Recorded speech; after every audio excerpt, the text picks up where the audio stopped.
It's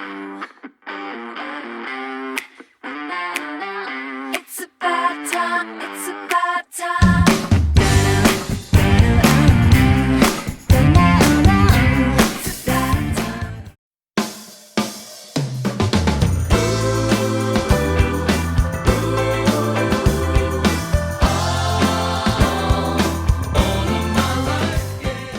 Well, hello and welcome to a very special vlog. It is publication day for my 11th novel, Our Story! Yay!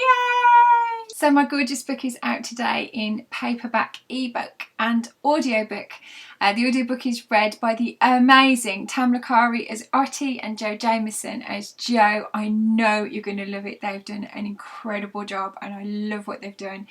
I'm just so pleased to finally share Otti and Joe with everybody. It seems like a really long time. It's literally 12 months since I submitted the first draft of Our Story, which was called Otti and Joe because I didn't know what else to call it, but I actually really loved the title that we all came up with at HQ. During which time we've had a pandemic, a lockdown, a lot of uncertainty, not really knowing what's happening, all of my author things being cancelled in one go, all my author events, and all of the stuff that went with it. Not only that, but also the personal, headspace stuff of suddenly being in lockdown. But what sustained me all the way through is this story, and I am so proud of it.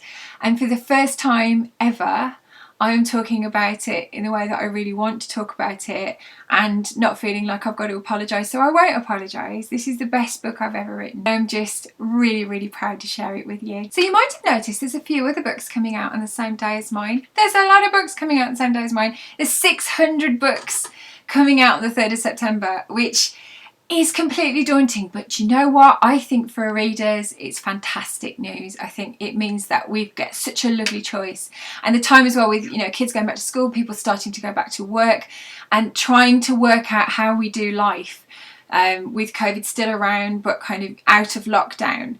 I think it's a really good time to read, because I don't know about you, but I want to read books now. I want a bit of escape time. I don't want to always be thinking about what's outside the front door or what things I've got to do in the week. And so I've been buying lots of books. I don't know about you. One of the lovely things about Our Story is it is in the Kindle monthly deal. So for the whole of September, it's 99p on ebook. Also, I've got to show you the sparkly. I'm going to keep showing the sparkly paperback because it's amazing. My sparkly paperback isn't that gorgeous? Look, it's so sparkly. Look at the sparkles. I might be slightly in love with my book, have you noticed? It's going to be available in Tesco, large Tesco and large Asda stores. It's also available in independent bookshops, and if they haven't got it in, ask them because they'll be able to order it in for you. I want to really support local independent bookshops as well, because particularly coming out of lockdown, it's a tough time. If you order from Waterstones, you can either have it delivered at home or you can go into the store and see the amazing booksellers there. And I'm really grateful to booksellers who will be stocking this book, because there's so many books that are obviously vying for shelf space. And so I really hope that however you get hold of Our Story, that you really love it. It's also been taken on by lots of libraries as well, so ask your library, because the chances are they've ordered some in. So this is my 11th novel. I've been doing this for 11 years, which is quite bonkers. And it's lovely to sort of see people are sending me pictures of their shelf, their Miranda Dickinson shelf. How lovely is that? And I just love seeing that. It's been fantastic. But it's really funny with this book, there's been a real sea change in how I feel about writing. It's taken a long time, it's taken a while. Maybe that should have kicked in a bit before. I'm not sure. But one of the things that I really love about this book is that I felt confident in it right from the first draft. And that doesn't always happen. Sometimes your confidence grows as the draft goes on.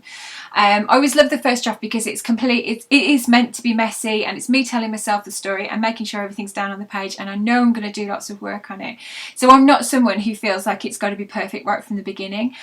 But with Our Story, right from the start, everything kind of fell into place, and I have a really good feeling about it from that point of view, because not every book is like that, and I'm aware that that might be the only time that happens. I was thinking about it for my friends who are writing, and for you, if you're writing a book, start talking really positively about it, because it's changed the way that I feel about this book. Start talking about it, what you're proud of, what you love about it, and don't stop apologising, because I have spent a large proportion of my writing career apologising for promoting my book, apologising for, the style of book that it is. And I just think we are done apologising. If you sit down and write a novel, that's a huge investment. There's hundreds and hundreds of hours over your time. And sometimes, especially with my first book, it took me 7 years to write my first book. That's a massive undertaking. So if you've written a novel or you're writing a book, if you're writing it right from the beginning, start talking about it really positively, because honestly, it will change the way that you think about the book. And then when you hit problems, they're problems that you can solve. They're problems that are going to help you get the story to where you want it to be. So how did our story begin? Well, it began as a TV script. I'm trying to learn how to write scripts. It's something that I'd really like to do, because it's a very different way from writing a novel. The things that you focus on and the amount of time that you give to things is completely different. And so probably about 18 months, 2 years ago, I started to learn how to write scripts and thought I need a project that I can work on. And the idea I had was about two people who meet in the writer's room of a sort of line of duty style thriller and then end up sharing a house together. There's lots of really key scenes in our story that began life as a TV series in my head. When it came time to pitch the next book to HQ, I went through several different ideas, about 5 or 6 different ideas. And then I kept coming back to Ottie and Joe, because I kept thinking, I love their story and I love them and I know who they are. And so it was just a case of thinking, can I change this from the medium of writing for the screen to writing for a page? Because I know how to write novels. Is this something that I can do? And so I started to write it, and it just flowed straight away, because all of the kind of questions that you ask yourself when you're writing a book had already been solved, because I've been thinking about it being a script. So all through our story, there are bits of script.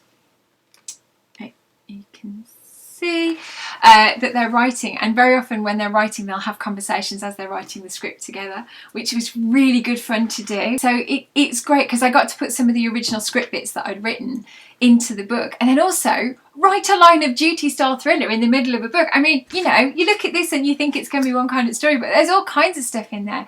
It's a real tribute to all the TV programs that we love, you know, the ones that you binge watch and everyone's talking about it. So like Line of Duty, like Bodyguard, like Killing Eve. And I thought, wow, it'd be really good if they're writing one of those style sort of thrillers. And also you get to see it from their point of view when it finally airs on television, what the writing team feel like having worked on it. And it gives a bit of an insight, a little bit of how I feel when I see my book going out into the world. There's lots of stuff in here about what it actually feels like to be a writer and how writers think and what the process is like for bringing a story out. So it's kind of a love letter to all the things that I love. It's a love letter to love stories. It's a love letter to the TV writing industry and these amazing TV programs that we love.